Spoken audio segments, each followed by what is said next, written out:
Hi friends. இன்றைக்கி உங்கள்கிட்ட ஒரு இன்ஃபர்மேஷன் ஷேர் பண்ணுறதுக்காக வந்திருக்கேன். என்னென்னா, நம்ம கூட பழகிற ஃப்ரெண்ட்ஸாக இருந்தாலும் சரி, family circles and what ever bonding and relationship.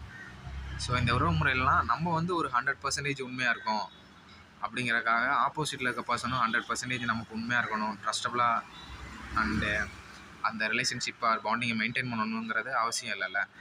ஏன்னா அது அவங்களோட இண்டிவிஜுவாலிட்டி. நம்ம எப்பவும் போல் 100% உண்மையாக இருக்கோம், எதுவும் மனசில் வச்சுக்காமல் ஓப்பனாக பேசுகிறோம் அப்படிங்கிறதுனால அது நம்மளோட இண்டிவிஜுவாலிட்டி. அப்படி 100% உண்மையாக இருந்தாங்கன்னா சந்தோஷம்.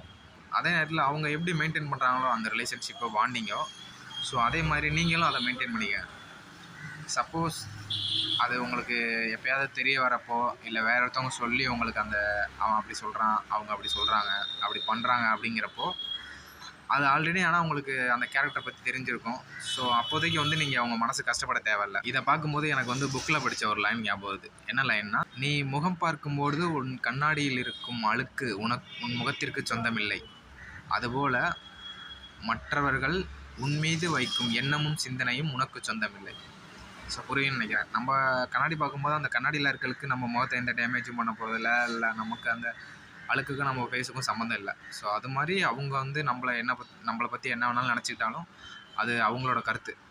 நமக்கு எந்த ப்ராப்ளமும் ஆக போகிறதில்ல.